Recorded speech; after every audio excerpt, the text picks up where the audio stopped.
Alright, so this is gonna be my Kingdom Hearts 3 spoiler video, so if you have not beat the game, do not listen to or play any of this. This is going to be full of spoilers, so this is your last warning. Do not progress forward, but if you're still here, then welcome to this video. Let's talk about, like, everything there is, at least that stuck out to me about the story of this game. And so now there's been a good amount of time from the game being out. I'm gonna share everything that stuck out to me. If I don't address a certain point, then leave it in the comments. Let me know, like, what you think of this, and this will be the video that I discuss that. But I'm probably gonna be rambling here for like a solid hour, because there's lots to discuss. I'm just gonna work my way through one thing at a time, and the first thing I want to say is the opening stuff, you know, which isn't necessarily a spoiler, but I do just want to say the way this game starts is pretty great if you combo it with the memory archives. I was really happy that they put these memory archive theater movies, whatever, into this game. If you watch that, followed by the intro between Ericus and Xehanort, you know, having their chess game, explaining darkness versus light, then with the combination of the opening cinematic, it's like, this is all really good. This is like doing a good job of setting the stage of everything to come.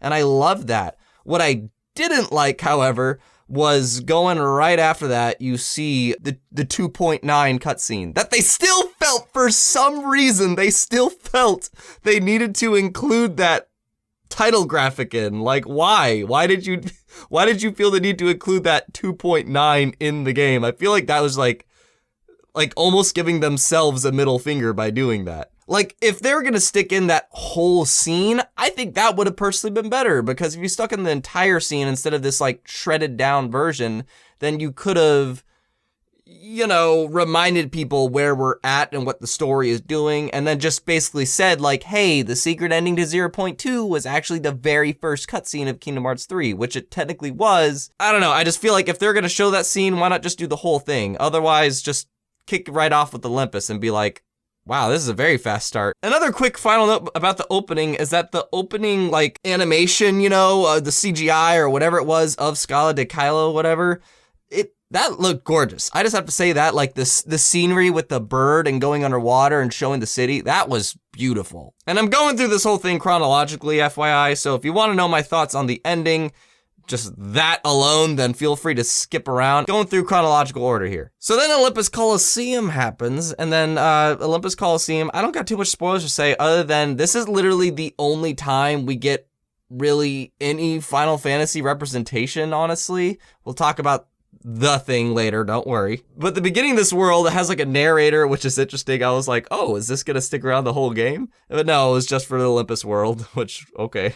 But you get to see Hades try to use Oron, Cloud, and Zack, whatever, like, that's really it. That's the only Final Fantasy representation that's in this game. If I wanted to give quick thoughts about, you know, no Final Fantasy in this game, I personally was okay with it. Like, it is a staple of the series, and I was kind of disappointed to not get it, I guess, but it made sense. I was accepting of it. I'm not going to necessarily knock it down because it didn't include them, because there was so much stuff to deal with in this game from all the previous games, which it wrapped up beautifully, by the way.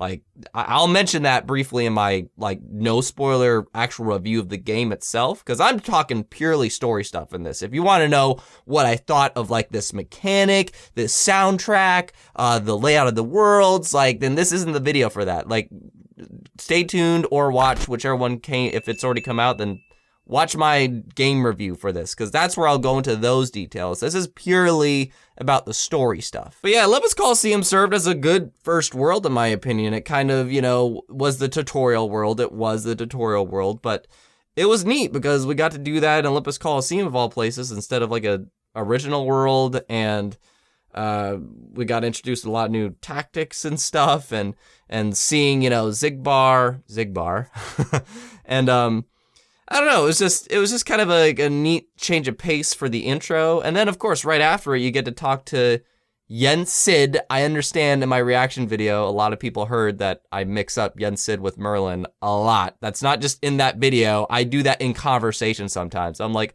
yeah, what about Merlin when he said, and it's like, you mean Yen Sid? I'm like, damn it. Right after Olympus World, we get to go to Yensid's tower.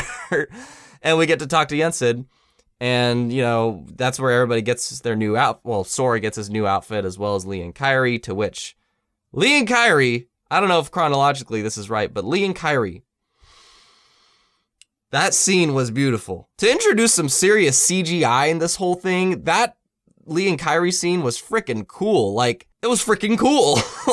It looks so beautiful. All the trees moving and the hair flowing and how it looked. What was really interesting is to see a lot of CGI scenes in this game that, you know, it wasn't just the opening and ending. It was actually throughout the game. They stuck in a few of these, and that was really interesting to see. And this was the first one to my knowledge. Maybe I missed ones, because honestly, the graphics of the game are great. Like, again, that's for the general game review. So sometimes I might have not noticed it, but when I did notice it, they were freaking beautiful. And then we go into Twilight Town, to which Twilight Town got the short end of the stick. I will hit a couple of like game thoughts because these are things that I don't necessarily want to address specifically in my game review.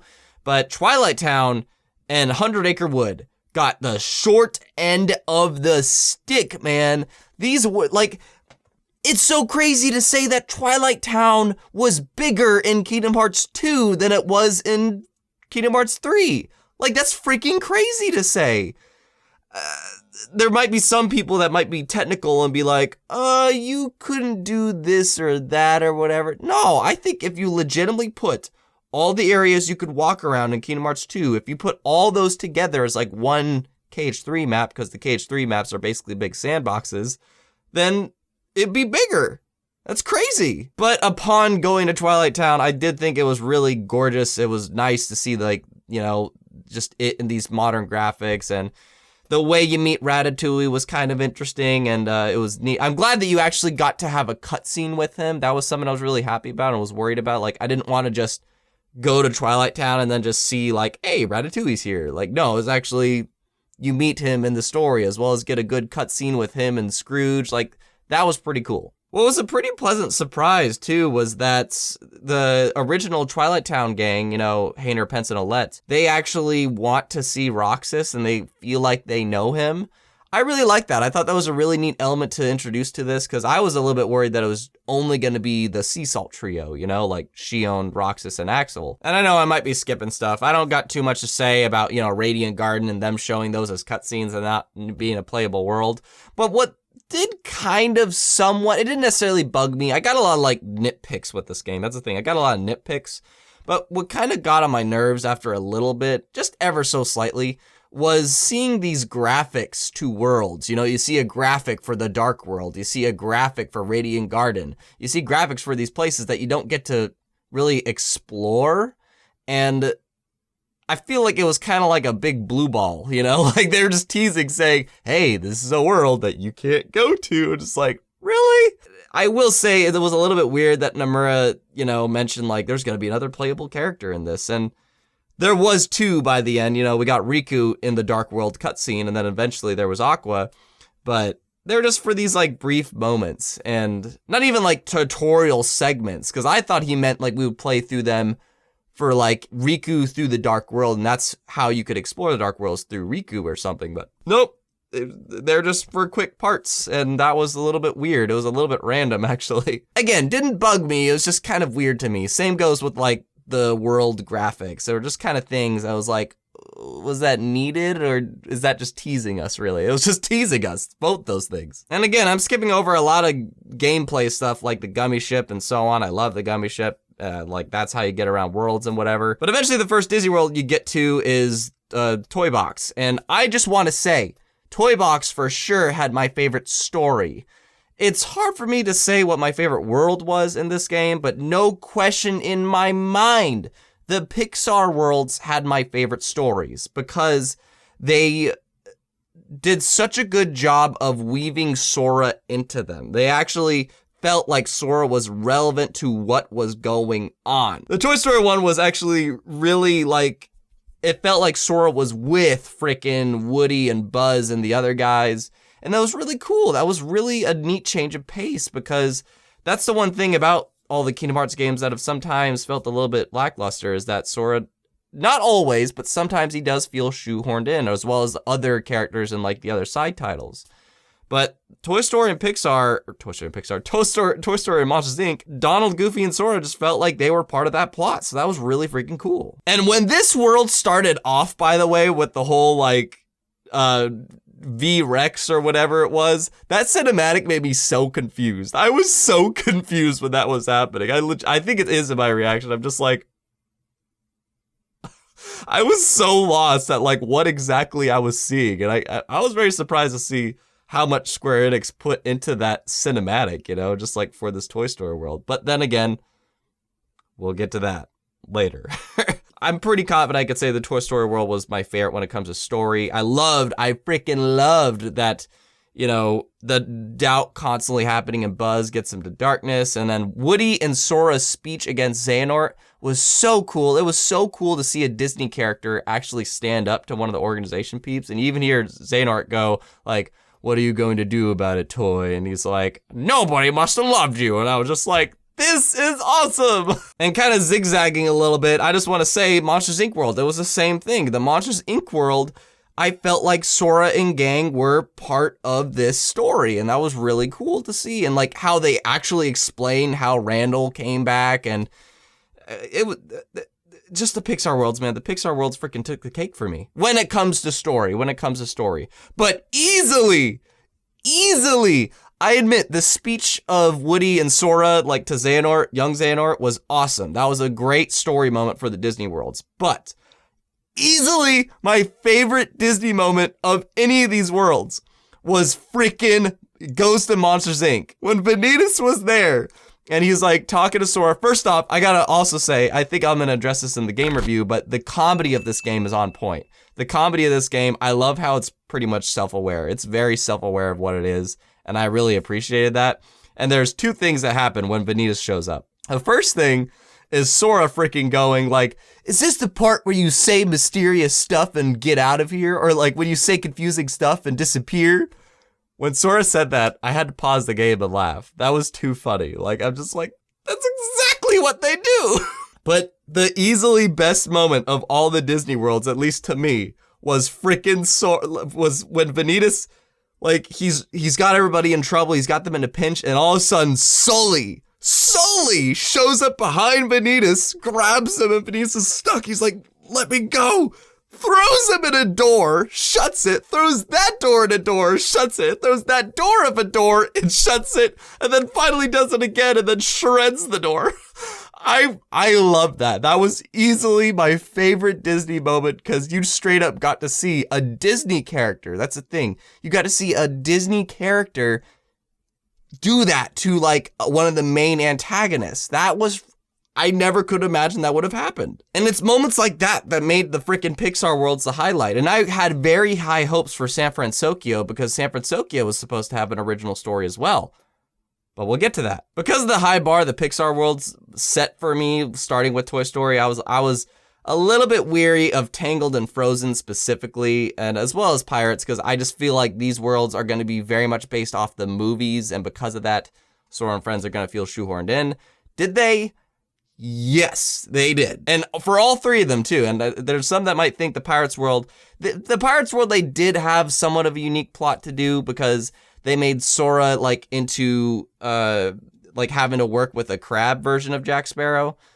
But and they had this whole other thing with, I always forget his name, but you know, Game Master. I'm just going to call him Game Master throughout this whole review because I forget people's names sometimes. But yeah, the Pirates world, I will say of those three, like it had the most effort put in to make Sora feel part of the plot, but it was, But the two specifically is Tangled and Frozen. Tangled and Frozen was the most disappointing when it came to the story because there are certain scenes that Sora and friends are literally just spectating. They're just watching stuff. My favorite moment of the Frozen world is Sora talking to Elsa. Like Sora's talking to Elsa and getting to know her powers and she's a queen and whatever.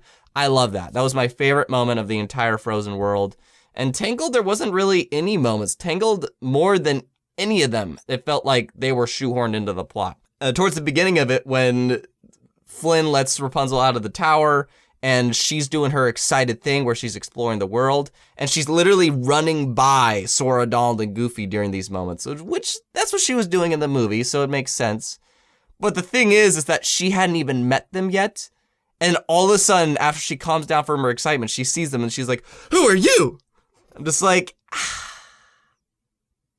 I get it, because she was super excited, you know, she was lost in the excitement, she wasn't really thinking about saying hi to people. I get it, that makes sense, but, like, completely ignoring them? There was just a lot of moments that I just felt like Sora and Donald and Goofy just had no meaning to be inside these Disney plots when it came to Tangled and Frozen specifically. Pirates was a bit more forgiving, but I still love the worlds, don't get me wrong. Like, on a gameplay perspective, Tangled and Frozen specifically made me the most, they were the most charming worlds to me. I felt the most like, these are cool. And the Tangled one especially, the Corona was so impressive with how much there is. There's so many different kind of landscapes, the greenery, the dark forest, and, you know, going into actual Corona, which I wish you could go through more of Corona, but still, there was so many different sites in that world. And the Frozen world as well was freaking cool. Like, the worlds in this game look spectacular. That's not too much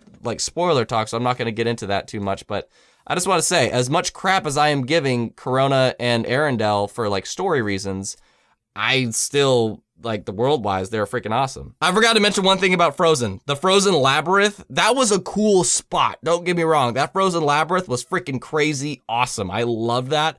But it's like, where did that come from? Larsheen, she puts you in a bunch of different icicles, like rock or whatever, but it turned it into an entire labyrinth? Like, did she make all that? Like, where did that come from? It was so like, what? I didn't have a problem with it. It's something I want to point out that was like really flabbergasting at the time. And I enjoyed it, don't get me wrong, but it's just like, making sense-wise, no. And I am gonna say freaking Arendelle, I think it had my favorite Disney boss potentially. Toy Story's, yeah, it's between the Toy Story one with the rocket, the alien ship, whatever, and Arendelle's like Frozen Wolf. I think those two are my favorite Disney bosses. Their designs were so cool. God, the designs were so cool in this game, but that's for general game review. I think the Caribbean might be my favorite when it comes to pure exploration of a world. Tangled is really freaking cool too, I gotta say. Tangled and Toy Box are really cool too, but the Caribbean was just so impressive with the ship stuff. The ship blows my mind. It's essentially like a free roam mini Assassin's Creed 4. It really was. It's so cool that you get to just explore the seas and like find little islands and land on them and do stuff. That is so freaking cool to me. But Pirates still felt a little bit shoehorned in, and honestly, the thing about Pirates Frozen and Tangled is that if you hadn't watched the movies that those are based off of, then I think you're going to be very lost in what's going on. They don't give enough context to the plot and what's happening.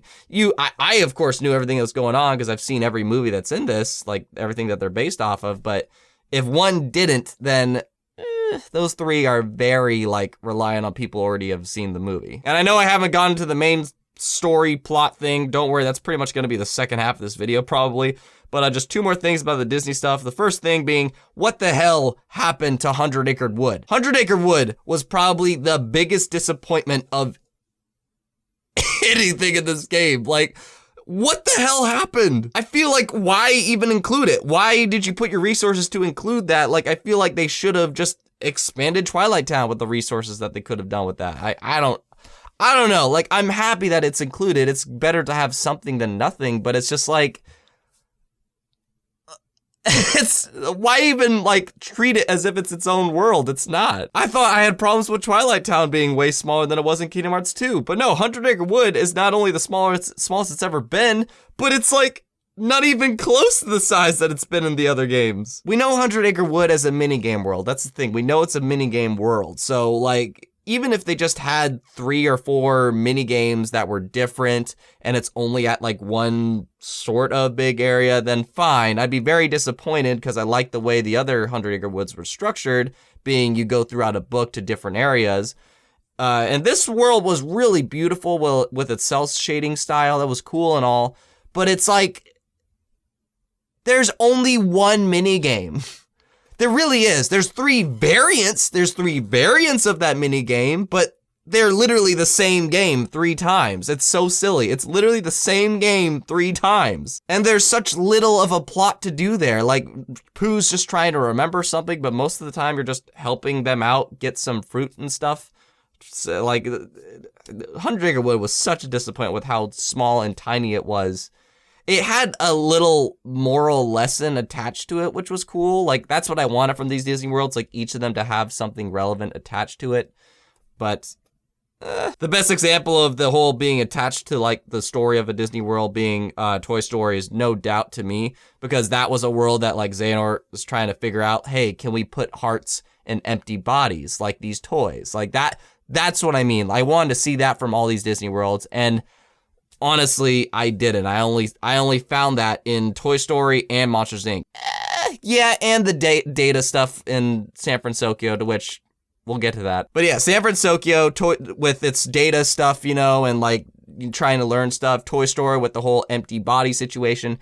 And Monstropolis as well was really impressing me when it comes to story, because they straight up explain how Vanitas comes back. Vanitas comes back by using a Disney World. It's not an original plot thing. He comes back by using all the negative emotions from Monstropolis.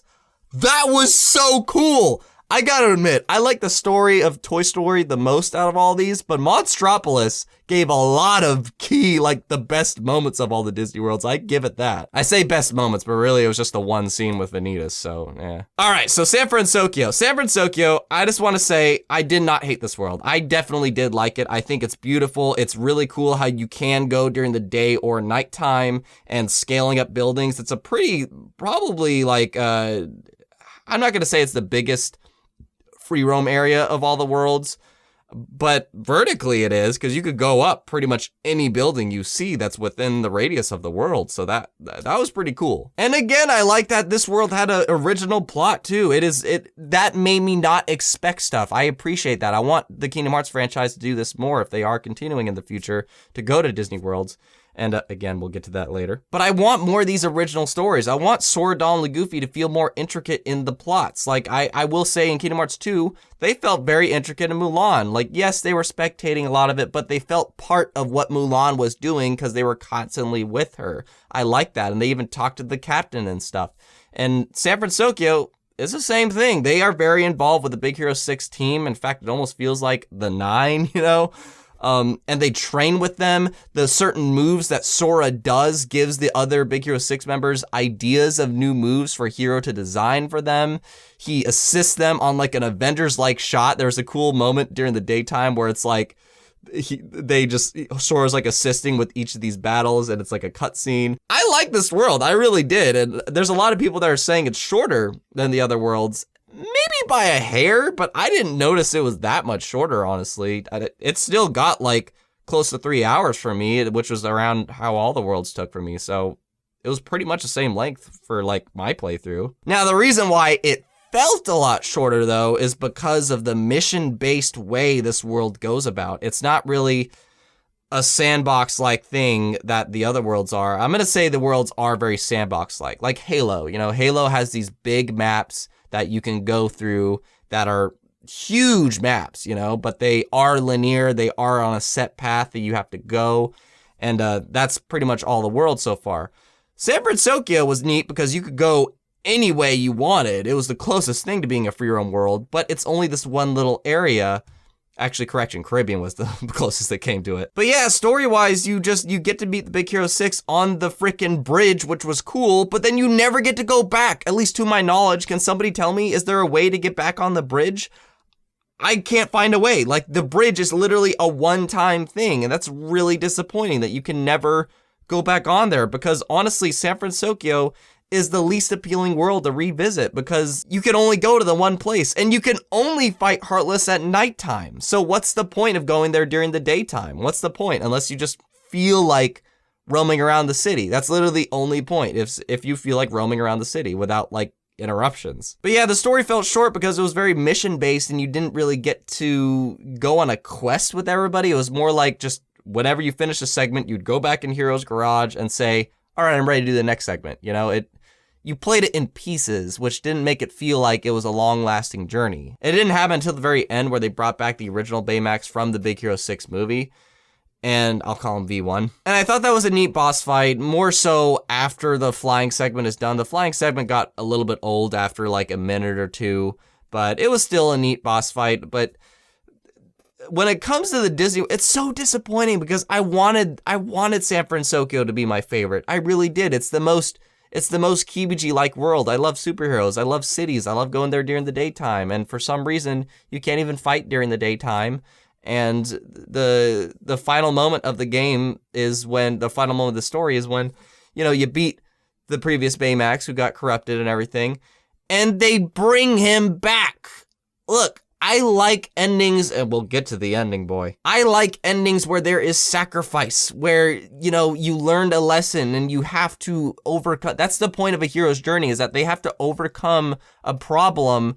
And, you know, like, you even see Sora ask, he's like, "Hero, what do you want me to do?" And he's like, "There shouldn't be a Baymax that hurts people." And Sora's like, "Okay."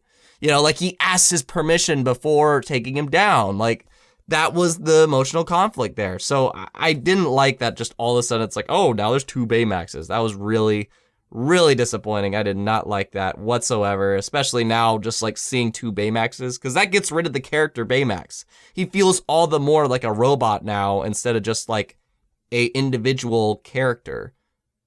That was really disappointing. I did not like that ending at all. Alrighty, so now that all the Disney stuff is out of the way, let's get into the thickness. Computer went off. So honestly, I really like the story of this game. I personally feel that, and there might be people that disagree. If you disagree, let me know in the comments. Seriously, leave me any thoughts you got in the comments, guys, because I'd love to discuss it on this video more so than like my reaction one. But because this is spoiler talk, so we're getting into it. But I felt like the story of this game was probably the easiest to understand of the whole franchise other than Kingdom Hearts 1. There's gonna be people that would strongly disagree with that, and I understand, like, I really do. I think Birth by Sleep is a decently isolated story, but this did such a good job of, if you watch those memory scenes and, you know, the intro cinematic and blah, blah, blah, you at least can get an idea of what the plot is, just not too much character depth, but you at least even get to know what the character situations are too from those memory archives. So if you do that and then closely follow stuff in this game instead of playing the story while you're in an Xbox party with your friends chit-chatting, you're not going to get shit. They do a good job of giving some decently grounded explanations, at least compared to the rest of the franchise, and I really appreciated that. For instance, when they get out of the Toy Story world, I like that they explain how exactly they could bring Roxas back and how the story is edging its way of introducing replicas to it and bringing back Vexen, you know? Like, I really liked, you know, Vexen being brought back was such a bigger element than I could have possibly realized. Like, if you think about it, if Vexen didn't come back, Shion and Roxas probably wouldn't have come back. I'm a little bit curious though, did they really give context as to why the newest 4, you know, there's this scene with Xemnas and Marluxia, Larxene, Game Master, and Guitar Dude, and Demyx, that's his name, yeah. For some reason, I just can't remember Game Master ever. I think it's Luxford? I don't know. But yeah, there's a cutscene where Xemnas is talking to the 4 of them, and he's like, they're like, "Why did you bring us back, though?" And it's like, "Because the 4 of you have something that's yet to be unlocked." And then they just never elaborate on that again. Am I wrong? Was there something else that I was missing? Because I feel like that's it. That's all they said about that scene, and there's nothing else. I thought that he was, like, Xemnas was going to address that Marluxia and Larxene came from the past, but then he didn't really address that. So does that mean Game Master and Demyx are from the past too? Like, I wish they gave a bit more context to that part. Not to mention, throughout the story, you start to find out that Sayax and Axel, like, when they were normal people, they were trying to get into the castle at Radiant Garden to save a girl, which I'm so hearing that the secret reports are talking about. I admit, as I'm recording this video, I have not read through all the secret reports. But I've just heard that the secret reports pretty much confirmed that it was either Ava or, actually I was hearing a lot that it was Ava, so the box is definitely something that we'll get into, but that is something that's addressed throughout the story that Pete and Maleficent are looking for, and honestly, were they really needed? I feel like Pete and Maleficent in this game could have just been cut out. Like, cut out any scenes with Pete and Maleficent and just have used that to add more to the freaking Winnie the Pooh world. But the thing is about the box is that I'm not too mad that we didn't find out what was in the box, because real talk, I thought the box was adding too much else to the story. What I loved about the story of this game is that it addressed everything except the box. And by doing that, it really made everything else feel important to what Xehanort was doing. The box, it didn't seem like it was that important, except the Keyblade, you know, the no-name Keyblade, but that's really it. It didn't feel necessarily connected to Xehanort compared to everything else. So I like that it wasn't focused on too much, and it's like, could have just cut Maleficent and Pete out, or maybe like a scene or two of them, so. But what the game kind of lacked throughout the wholeness of it, you know, except for the Pixar worlds, definitely, yeah, was adding some stuff happening throughout. It does a very similar formula that Dream Drop Distance did, where whenever you beat a Disney world, then it'll give you like plot of like the main storyline plot. And it does it in a decent way, you know, like Sora's on the Gummy Ship, so it does all feel continuous, but I just feel like they could have had like a halfway point or something, but then again, I'm not sure what the halfway point would be.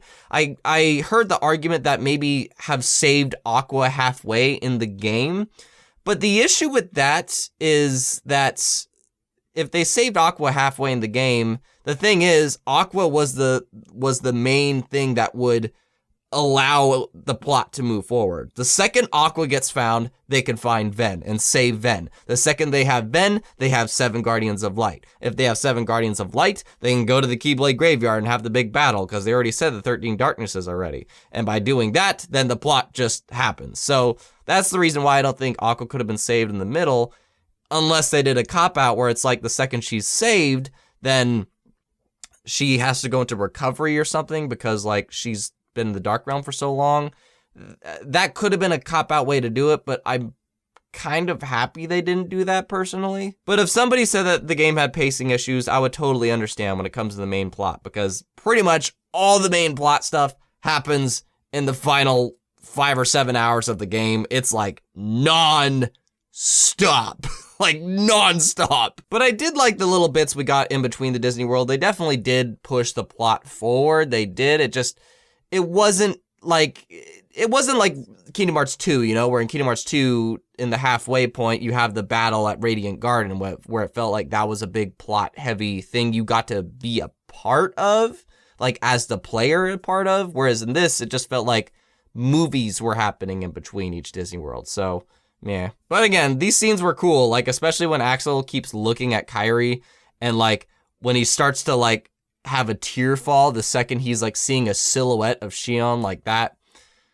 Whoo, feels. That entire scene, man, that was so beautiful. I love that CGI scene. And I'm gonna answer this question briefly. I think I will mention it in the game review, so who knows, like I'm gonna state that here for now. But if somebody asked me the question, so Kibiji, do you think the trailers showed too much? Yes, I indeed do. I'm not saying they did, because that's completely subjective and that depends on the person. There isn't a right answer to that question. But yes, I definitely feel that the trailer showed way too much, because honestly, after playing through this game, I kind of wish that the Aqua thing was not known, because that was such a big reveal and we're waiting for that, and it literally happens at the beginning of the last act of the game. I thought that was going to be like a very early on thing, and that's why they showed it, but because it was towards the end, it's like, we know what's going to happen to her. We know that she, like, when she gets attacked by Ansem, Seeker of Darkness, and she falls into the water or whatever, it's like, well, we know what's going to happen to her, you know, I would have liked to have speculated what's going to happen to her there. And we also know that Sora's going to freaking save her probably, because they showed the fight that he did with her, you know, like, so that whole segment got kind of ruined for me, because the whole game too, they're teasing at like, Sora, you can't go to the Realm of Darkness, you can't go to the Realm of Darkness, and by seeing that trailer, it's like, well, we know he made it there. So that's the thing about those trailers, is that it shows that we could expect certain things. I'm not saying it ruined the story. I'm not saying that at all. I loved that those cutscenes were literally like 1% of the game, like maybe not even that. But the thing is that they left the idea of wondering what's going to happen and how it's going to happen.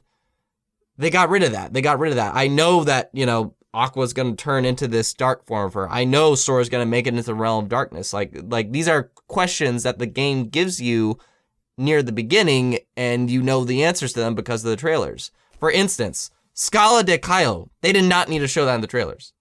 That was not an explorable world, first off, but there was no need to show that because it was literally just the stage for the final battle. And if we did not see that scene and started the game and saw, whoa, look at this city, that's so cool. And then at the end of the game, we saw that city again without knowing it was going to come back, that would have been so cool. But instead, we're just expecting it the whole time. And because they revealed it in the trailer, people are going to have high expectations. And by having high expectations, then they're going to expect it to be like an entire playable world. But it wasn't. And because it wasn't, it disappointed people. And freaking Roxas. Roxas coming back was something that was a mystery in the whole game. Are we going to get him back? How are we going to do it, And by them showing the hood pull, whatever, it's oh, they get him back, it just got rid of the question and wonder. Yes, obviously you could go figure that some of these good things are going to happen. You could go figure that, but it just took some. It's nice when you visually see it pay off, but we got to visually see these moments pay off and happen in the trailers. Now, the final act of this game, there's so fucking much. There's so much in the final act of this game. You save Aqua, and I just want to say, whoever, it's not Yoko. I know Yoko did the music for this game, to which I'll talk about that in my review, but for some reason, Nomura, and this is definitely a Nomura call with the editors or the editor of the game, they decided to put in some unfitting music at times for some reason.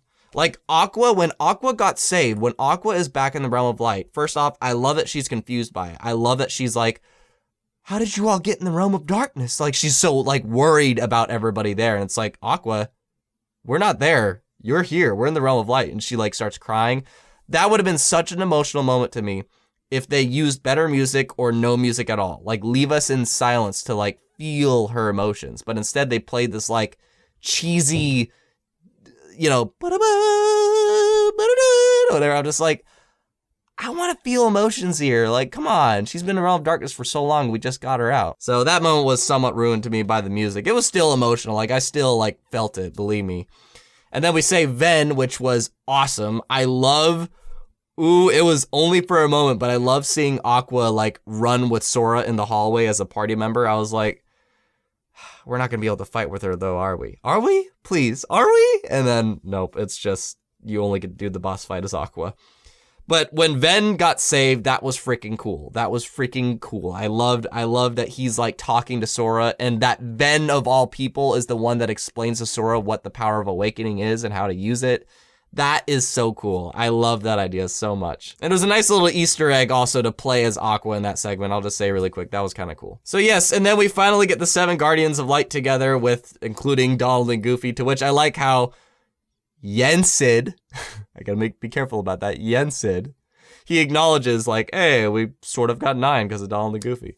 But I love that whole segment is literally, that's the Avengers moment. That was really the Avengers moment, to see all these characters interacting. And I admit there was a part of me that was really wanting to see Aqua and Axel be in the same room and in the same shot talking. I don't know why, I've always wanted to see that, but just I want to see the blue hair talk to the red hair. But that whole scene was cool. I felt Kairi was not involved in it at all. She was, especially with Aqua, Aqua's you're the same girl? Kairi was so disappointing in this game to me. I really wanted her to be so much more of a standout than she was, but she started to become a damsel. We'll talk about that, but just the nutshell is that I wish Kairi had much more highlight in this game. I had such high hopes for her, and it didn't happen. But honestly, it's not I was expecting it either. I just had hopes. That's it. Hopes are very different than expectations. I did not set the bar really high for this game. I just set it hey, just go along for the ride. You could have your hopes, but just don't expect nothing. Don't expect nothing. But yeah, after that cutscene, I thought it was really cool to see the individual before the battle cutscenes, between Ven and Aqua, and Axel, like, for some reason, Syax shows up. Like, that was really, I actually like that. That was really cool. And of course, the Destiny Island stuff. Now, I wish you could have saw my face between, like, the Sora and Kairi moment at, like, before the battle. It was so cute. And it was really important to have that there. I'm gonna have a full-on talk about the ending. Oh my God. But that scene was super important to have there, because what was really important towards the last act of this game is to establish the relationship between Sora and Kairi. And I felt like if Kairi wasn't gonna have as much of a highlight as I hoped that she would have in this game, I wish that she and Sora's relationship at the least got a bit more highlighted throughout. Like, somehow, I don't know how. Again, I don't know how I would have done it myself, but I just feel like highlighting Sora and Kairi's relationship at the least would have done something if you're not going to give Kairi more of a character arc in this game. But that scene of them at the, oh, that was so cute. That's what I've been waiting for years to see, for years. And you don't get to see it happen, but they share the Paopu fruit, and oh, that scene was so cute. That scene was so freaking cute. I loved it. It was really short though. I wanted a bit more length to that scene, but okay. And then the final battle happens, to which just want to mention really quick that that gummy ship crap that went down before the final battle, that got freaking crazy. But yeah, the final battle goes on, and I was not expecting the amount of stuff that would happen before even the 13 Darknesses. I gotta say, when it comes to unexpected stuff, because a lot of the stuff that happened in here was pretty expected, I gotta admit, it was somewhat like understandable and expected. But what I wasn't expecting is pretty much everything that happened before the actual clash of the 7 Lights versus the 13 Darknesses. Like, the first half of that whole final act. What? And yes, this is the point that I will address it, because I felt like there was not enough in the trailers to judge Xehanort's new voice, like, and to say whether it was bad or not, because you can't judge that off of just like a line or two. You can't do that. But now, at the beginning of this final act, you got to hear him give like a full-on monologue, and I don't like it. Not because it doesn't sound like Leonard Nimoy, because that's not fair. You can't just say like, oh, it just sounds nothing like Tom Hanks. I thought the voice acting, by the way, this will be in the general review, but the voice acting for a lot of the Disney characters was great. And even though Woody didn't sound like Tom Hanks, if you watch Toy Story again and listen to what Tom Hanks does with that character, it sounds like Woody. It doesn't sound like Tom Hanks. It sounds like Woody as a character.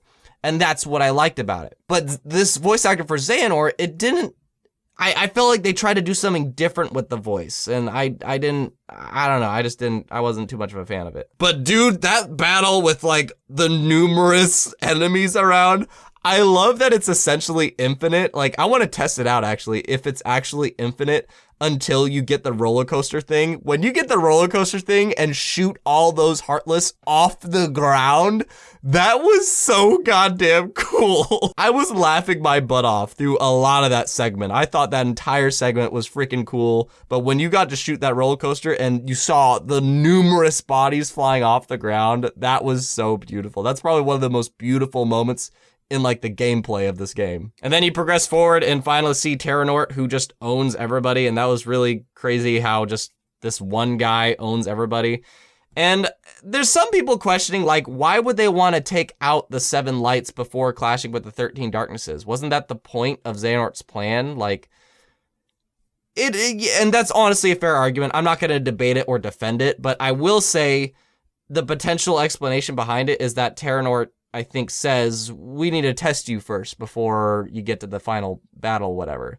So maybe they wanted to make sure that they were strong enough and at the right level to actually be the 7 Lights, maybe? Like, maybe that's why they wanted to make sure they were strong enough. So maybe that's why, but I'm not defending it. But yeah, everybody freaking died.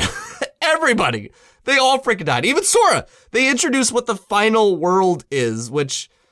And yes, I will just say really quick, Zetaflare, that was beautiful. Zetaflare was beautiful. But yeah, the final world is actually like, that's the name of it. I thought that was so weird that they actually like, again, they have a title graphic for a world that's like barely even a world, but it's really not. It's just like a little small spot you could go to. But that's really neat that it's actually named the final world. Like in context, you know, like in verbal conversation, they call it the final world. Because it really is. This is the place you go when you die. So it is the final world. I just thought that was really cool. But what I loved about this place is that it gave so much meaning to what death actually is in the Kingdom Hearts universe. And because that really needed to be explained in this game, because there's so many characters being brought back left and right. I really needed to hear a logical explanation as to why. Like, what is death in this universe? And they actually explain it in this world. And that was freaking cool to see. And yes, I'm aware that Naminé and potentially Ava or Strelitzia, we're not really sure exactly who the other one is, but I'm aware those stars were there. I admit I didn't get them in my first playthrough. I did see the scenes, but I did talk to a lot of the stars. I talked to like 8 of them, and none of them were the 2 of them, so I guess I just had to look harder. But yeah, this world and the whole like bringing people back scenario, like you are literally bringing people back, I actually really like. This is exactly what I wanted for, like, I know they didn't have Kingdom Hearts as a world in this, but we came pretty close. But I like that you actually have to work your way through the other worlds. And I was saying to myself too, I was like, oh, there's 8 other people than Sora, and there's 8 different worlds in this game. But then I realized, like, oh wait, we're not gonna go to Winnie the Pooh because that's not actually a world. It definitely slowed down things though. Like with that whole before the storm cutscenes before the final battle, you think shit's just gonna go nuts right away, but that really slowed down the pacing. But I actually like that. Me personally, I like that whole everybody died thing. I don't know how Sora rewound time. I thought that was really weird, but Kingdom Hearts bullshit. There's so much stuff in the last act of this game, my voice is getting really tired. What I really didn't like in this final act, though, was them bringing the demon swarm or whatever swarm back again and again and again. This boss fight wore itself out so quickly. Like, I was really disappointed. If they brought it back one time, just one time, okay, that makes sense. But I think you fight it in Twilight Town, in the Dark Realm, in the Dark Realm again, question mark? I don't remember.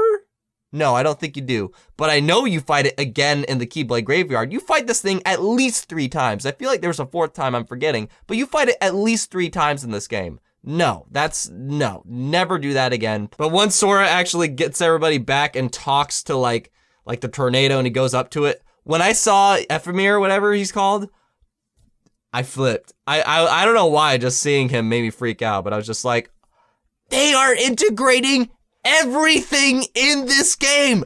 Everything. Recoded, Union Cross, everything. That moment made me really hyped, and to see all the Keyblades, and you're finally seeing, like, because I tried it myself to get my name in the, you know, when they mentioned it, we're going to get a lot of Union Cross players into Kingdom Hearts 3, so make sure you do this to get your name in. And I was like, I totally forgot about this. I totally forgot that was a thing. And now we're seeing where it's happening, and it's actually being used in the gameplay instead of just being a cameo, like written on a wall somewhere.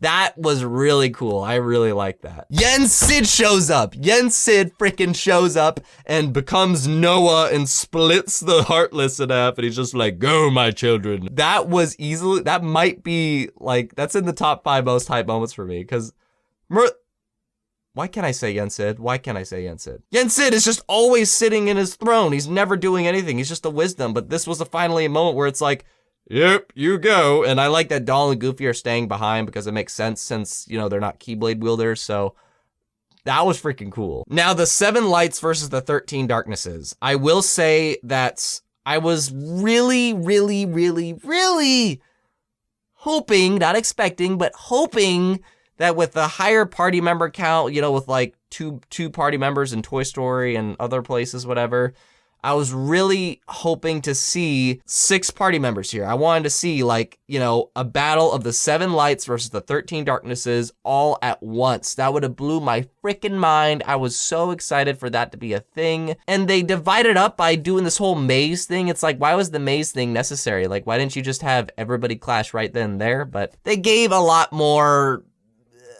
payoffs. They definitely did. Like, things would not been as emotional if it all happened at once like that and it was just one big chaotic battle. And like I got it, basically. I forgave it very quickly. I admit I would have been very curious to see how that would have went. I think it'd be a great post-game thing to add, you know, like just for funsies. Just add like, hey, 13 darknesses versus 7 lights. Like, that would be so cool if they just added that post-launch. Make that a data battle, please. Or shit, just add something to the Keyblade Graveyard, because literally when you beat the game, there's nothing to do there. There's freaking nothing to do there anymore. Except just do the battle gates, but it's like, not even some enemies to fight if you wander the maze, like really? But anyways, you have a lot of these battles, which is still cool. I'm getting like a quarter of what I wanted every time, you know, like first when you get to be with Mickey and fight Game Master Marluxia and Larxene all at once, that was cool. And the same thing, you know, you get to team up with people. That's really cool to be teaming up with, and you're fighting multiple of these bosses at the same time. So it was still cool. It was still cool. Don't get me wrong. Like, I legit flipped out. I flipped the shit out when I got to fight alongside Roxas and Xion. That was so cool. Like, there was a lot of cool moments through that maze. It was. So I totally forgive not doing my original idea. I do wish that it was like a data battle or something though, but I could see why resources wise that would get pretty crazy to do. 20 different characters with flashy moves, that'd be really crazy. And yeah, you see it in my reaction, but I don't have too much to say about the whole Repliku situation. Like it was there. It didn't really do anything for me. So if you want to know thoughts on that, I didn't really have anything to say about that. And there is Luxord though. Is it Luxord? I really don't know if it's his name, but Game Master, he throws Sora a wild card, and that's another thing that didn't really get answered in this game, but okay. What was really weird to me though is that Sora had this respect for everybody though. He would be forgiving everybody and just like, yeah, you're gonna be good, don't worry about it. I'm like, didn't you just hate this person like 2 seconds ago? It didn't necessarily bug me, but it just kind of got me a little bit confused. Like, he treats pretty much everybody with respect once they die. I think it's even my reaction when Sora meets Xigbar though, he's the one that like, he doesn't respect. It's like, okay, so Xigbar is the one that you actually stop respecting. This is the one where you draw the line with, like, really? So yeah, because you work your way through like each segment of these, like it was cool, and definitely the Sea Salt Trio got the tears going. There's actually not too many plot holes in all this that I didn't understand. It's mostly Roxas, I'd say, because I get it. Vexen is trying to, which I didn't talk about Vexen, by the way. Vexen just overall was a really neat element added to this. For some reason is good now. I just thought that was pretty cool, but I get it. You know, they gave, him and Demyx gave a replica body to put Roxas in. But how did the body get from Radiant Garden to Sora for the heart to come out? Like, that was the only thing. Like, Roxas even explains it and all, but that was the only thing that was just kind of like a Kingdom Hearts bullshit moment. Everything else, I was like, yeah, that makes sense, I guess.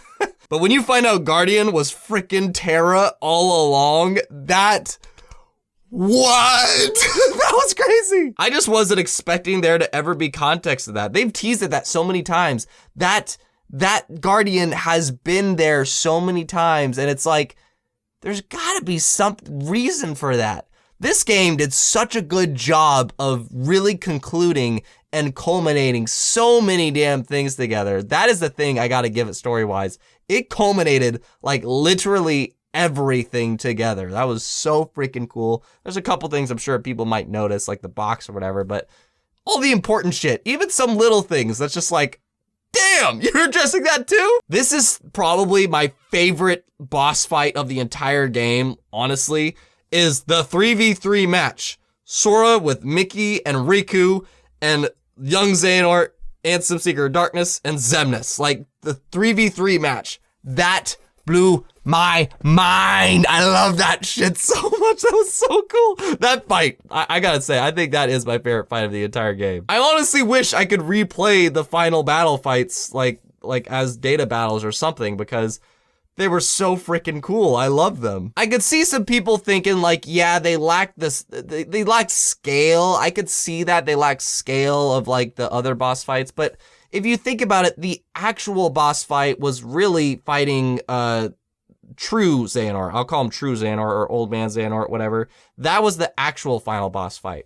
And that fight was dope too, in my opinion. Because while Scala de Kylo isn't, wait, we're skipping something important. Yes, I got emotional to the Sea Salt Trio being reunited. I got emotional to the Wayfinder Trio being reunited. I did. Those were emotional moments, especially seeing them cry. When Shion cries, I lost it, and then Axel starts crying, and I'm just like, I'm gone. Like, when Axel started crying, that was it. And freaking the Wayfinder Trio. The reason why the Sea Salt one was a bit more impactful to me was because that was a trio I just didn't see ever getting back together. Like, I felt like there's no way. There's no way they could get back together. It's impossible. But the Wayfinder Trio, it was possible. Like, Ben just needed to be found by Aqua, who needs to get out of the realm of darkness, and they can free Terra from having his heart guarded by darkness or whatever. Like, I felt like that was somewhat possible. But KIBI, there's a lot of tears shed by characters here. Like I said, Axel, Roxas, Shion, Aqua, Ven, Terra. Dude, Terra crying, that was powerful too. But you see Sora's tears when freaking KIBI gets struck down, and it just legitimately, it's in Kingdom Hearts fashion too, where it just looks like she's gone. That's it. KIBI's gone. And that was crazy. Like, I was in shock. I legitimately, if you watch my reaction video, to which that exists too, I was like I'm constantly thinking about it. Like, they're having conversations and plot is happening, and I'm just like, but KIBI though. Like, I said that so many times throughout the final act of the game. I'm just like, KIBI though. So that was really crazy, which triggered, I have to do an entire rant about the ending. Well, we'll get to that. There's so much to say. So you have the final battle with the true Xehanort in Scarlett and Kylo, which, again, they did not need to show this world in the trailers. They did not. I wish that they didn't and left it a surprise, because just going here for the final battle would have been such a sidestep, like, whoa, what's going on here? And while yes, it's not an explorable world, I think it's a pretty neat final battle stage. You feel like this is it. Sora is fighting a true Keyblade master. That's the difference with this final boss.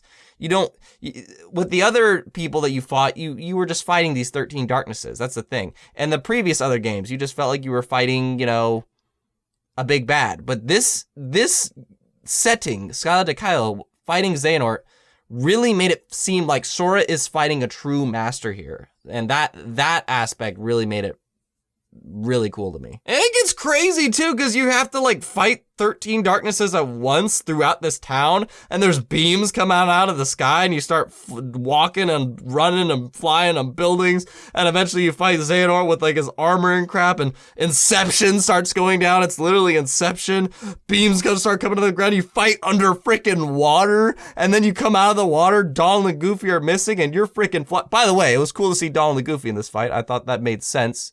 Yeah. But yeah, you start freaking flying around in the air fighting Xehanort. Like that segment got so crazy. I loved it. I personally loved it. Those that say it lacked scale, I thought it had plenty of scale, boy. And then finally you have your final clash with Xehanort using the actual Keyblade. And that fight was dope too. That fight escalated it, and that's where you really felt like you were fighting the Master Xehanort.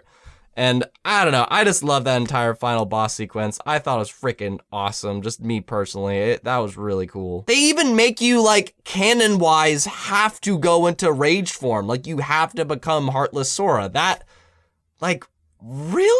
And then, of course, after the battle, the yada yada, and you find out that Xehanort actually wasn't totally a bad guy, which I loved that so much. You find out he was essentially like Thanos, where it's just originally there was nothing but light, and then once we started to populate everything, darkness started to become more and more. So I just want to make it where it's nothing but light again. So that was pretty cool. He wasn't a seeker of darkness, he was actually just trying to bring out the light.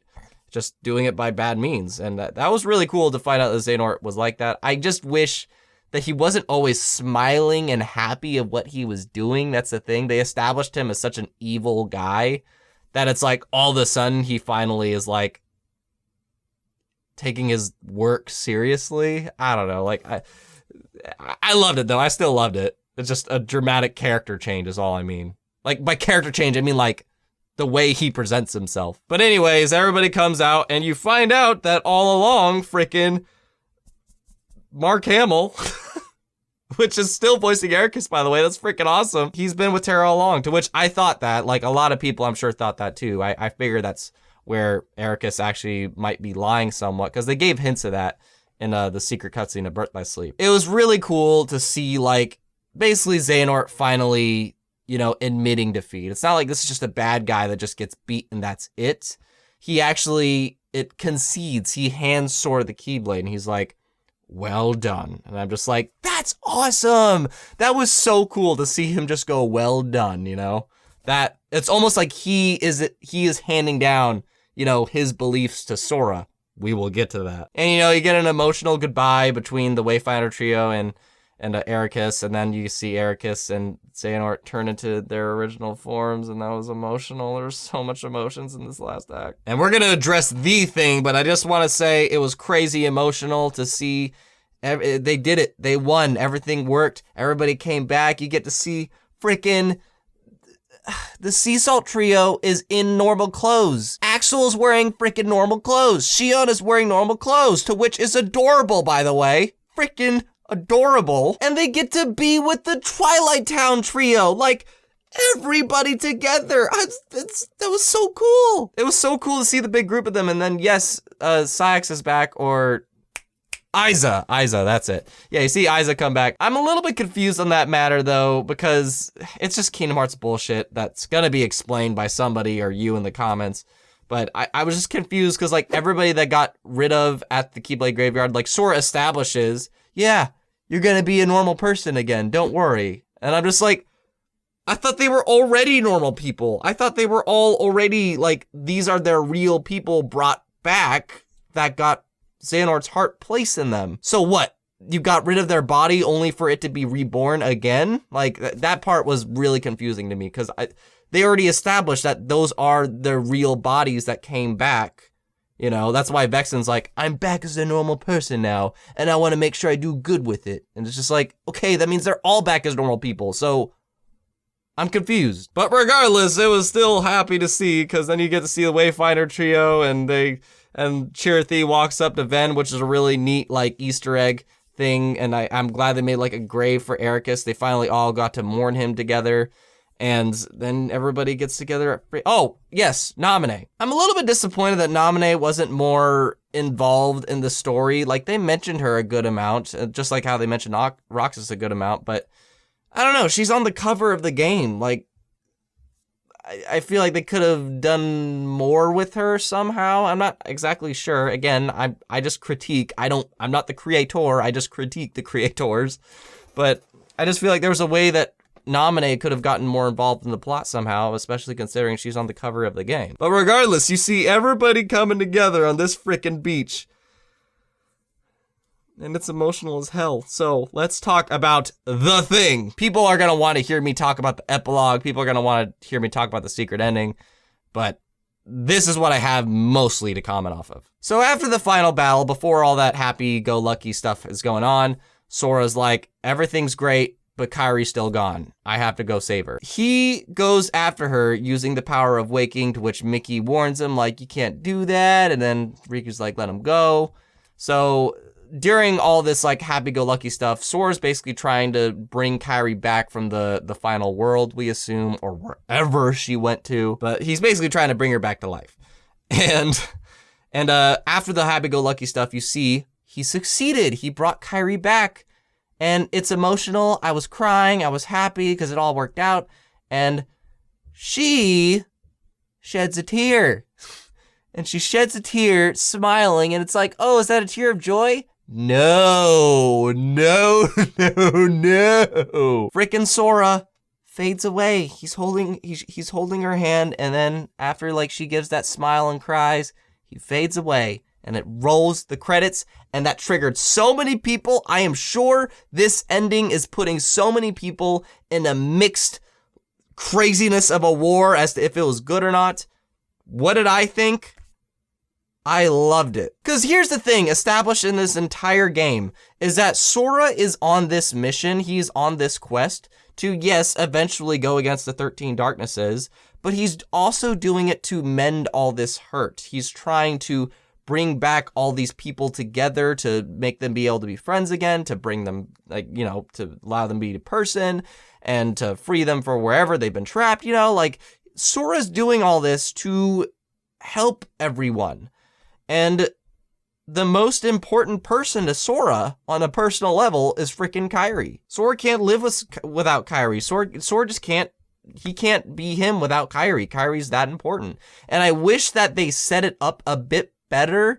And I don't mean the fadeaway. I mean specifically their relationship, because that's the one thing that needed to be established just a hair more in this game. They do a good job at the beginning, having KIBI like write this letter to Sora to kind of establish that she's got feelings for him in some way. But that was it. And then you don't really get anything else until the end of the game. So I feel like if they set it up a bit more, that would have made this moment much more powerful, because you would understand how much KIBI means to Sora. KIBI is the most important thing to Sora. He can't, like, that's the one. And he saved her because he promised that they would always be together. Maybe what would have made a more powerful ending is if you just see, like, the final world or something, and Sora and KIBI fade away together, so it's like they'll always be together. That would have made me shed way more tears, probably. Way more. Because instead, what Sora ends up doing is basically sacrificing himself to save KIBI. He used the power of awakening, which was continuously set up in the game. This is not without explanation, to which I've heard a couple people say, like, there was no explanation. There was no reason why Sora had to fade away like that. Yes, there was, because they actually set it up throughout the game with Chirithy, Mickey. I believe young Xehanort says it too. I think a fourth person said it. A lot of people were setting up the fact that you cannot use the power of awakening repeatedly like that. If you do, you will probably not come back from it. So not only did Sora manage to use it repeatedly and come back, but it's like maybe KIBI was the final straw. Like, he not only managed to save her, and he tries to come back, he does, but it just doesn't work. He can't maintain his form. He's doing everything he can to, like, have every moment he can while still together with her, probably, and then just fades away. If anybody's seen Gurren Lagann, same exact shit, baby. But to me, that's what made the ending so beautiful, was that this was the story of Sora, the boy who saved all these people, who wrapped up all these storylines. And it was the one that Xehanort could entrust the future to, potentially, which kind of is a good reason to bring him back, because otherwise it's like, well, damn it, I left my faith in you. And you just go and fade away because you lost KIBI. But I personally love endings with sacrifice. I think the greatest endings are the ones that are still happy. That's the thing. It's still a happy ending. It is. It just kind of ends on a bitter note. But it is still a happy ending because of how much stuff Sora managed to fix, how many people Sora managed to save, but he had to do it at the cost of his own life. He had to do it at the cost of his own body and heart, and probably got sent to the final world and beyond or whatever because he used the power of awakening too much to save all these people. And so Sora became basically a martyr. He became a hero. He became a legend. And that's why I find the beauty in the ending personally. It's very sad, yes, but I like endings that come with the price. It's a happy ending that came with a very heavy price. Seriously, I was freaking crying during credits, especially when they like rub it in by showing another like screenshot of Sora and KIBI on that tree. Why you gotta rub it in? And then the secret movie happens. I'll get to the epilogue because the epilogue is what I want to end with, because I'm just gonna address it. The secret ending, because this is very important to go off of what I was just talking about. You just instantly see Sora. You instantly see Sora, and he's there. It looks like he's in the same universe as The World Ends With You or whatever. And I was really upset with that. I was just like, you just got rid of all that emotional weight right a freaking way. And there's gonna be people that are typing up comments right now like saying, Nomura always said that Sora would be the focus of the story. I thought it would have been great if he trolled us. I personally would not have minded that. I think that would have been great if that was a big misdirection to make people not think that, you know, anything was gonna happen to Sora.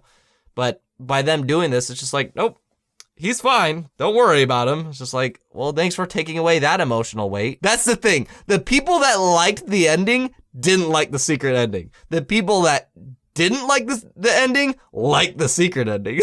Like, that's basically the crisscross. And I really, honestly, the secret ending doesn't have me speculating too much. I know there's a lot of people that are wondering, like, what'd you think of the secret ending? What'd you think of the secret ending? And I'm just like, it looks like Sora and Riku are the focus again, and it might take place in a lot of Square Enix properties because there's The World Ends With You, and for some reason V-Rex is around Riku, which is really weird, but maybe this is based off of like a video game world. I don't know. It definitely leaves a lot of speculation and confusion because that's what the secret endings do, but this secret ending did not get me curious. Like, it didn't. I loved the frickin' deep dive secret ending because you still saw Keyblades, you saw mysterious figures, you saw like action happening, and it's like, what is happening? And then Fate of the Unknown was beautiful. It's like, dude, we didn't even know like what is the lore even more? It's gonna be even bigger. And then this one, it's just like, I have no idea what's happening. In fact, it feels almost like fourth wall breaking. Like, it doesn't feel like this is continuing the actual storyline. It feels like this is like straight up an actual video game now instead of being like the continuation of the story. And that's all I really have to say. I don't have anything else to say other than me personally, because I liked the ending, to which I can understand people didn't like the ending. But for me, I like the ending, and just seeing Sora at the beginning of it kind of ruined it for me. The epilogue is the thing I actually want to talk about, because the epilogue was freaking awesome. The epilogue did exactly what the secret cutscenes usually do for me, which is to give you little glimpses that you could somewhat speculate or whatever, which the secret ending did as well. But I like the epilogue because it's like, we still don't know what's in that box. Why are the foretellers back? Why is the chessboard, like, why does the chessboard have darknesses as the foretellers? Why is Xigbar Lushu now? To which he explains that. But, you know, it's like, there's a lot of questions still here. And then it's like Nomura and his team just saying like, just watch. And then that's it. But then the secret ending comes after that just watch. And it's like, okay, I have no idea what the hell's happening anymore. That's the reason why. It didn't get me excited. The secret ending didn't get me excited. It just more so was like, this seems like a total side direction to me. It seems like something completely different. That's the thing. And I don't mean like completely different as in like, there's no Disney or whatever. I just mean like story-wise. Story-wise, it feels like a complete left turn into something that just doesn't even feel like Kingdom Hearts. It feels like something else. I'm recording this audio because I forgot to talk about this point. I was so excited to talk about the epilogue and that I didn't go over this. But it was cool to see the foretellers back, first off, because I thought those were kind of wasted character designs. Like, why have that blank pages movie and not bring them back or whatever? I was kind of like surprised to not see them involved in the story, but it's like I said, they weren't really part of Xehanort's plot, but it was cool to see them get brought back. Ava's missing, and I think that's shown in Union Cross that potentially Lushu got rid of her, to which, speaking of Lushu, it turns out that he was Xigbar all along, and that Xigbar was Lushu that just gave away his form and had to keep changing it over time to stay alive or something.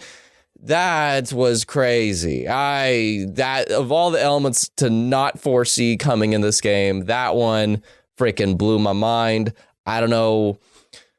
I guess this entire time he's just been trying to stick near No Name. Somehow Xehanort, he must have passed it down to him and just wanted to make sure it didn't fall into somebody else's hands or something. Who knows? But that was freaking crazy, and I love that they're in the Keyblade graveyard. We don't know what's in the box. There's still so much to do with the lore that I have a feeling we are like, that's what I like to see. I like to see the lore go, oh, there's still more to explore in all this. And with that, this recording was stupidly long, but those are my spoiler thoughts of Kingdom Hearts 3. There's a lot of stuff I packed into this video. There's so much. But overall, I thought this did a great job of summarizing everything, literally everything the Kingdom Hearts franchise has covered thus far, even addressing things in Union Cross, as well as like the foreteller stuff with that epilogue. And I don't know, I love the story of this game. It just had some pacing issues leading up to the final act, but I freaking dug it. If you haven't watched it yet, then there's my reaction to, you know, playing the game, which that's probably just as long as this video, as well as other Kingdom Hearts stuff that you might like, a whole playlist of it, like my reactions to the trailers and so on. And consider supporting if you really want to keep this channel going strong. It really means a lot. Thank you so much to the patrons that make all this possible, and I will catch you in the next video.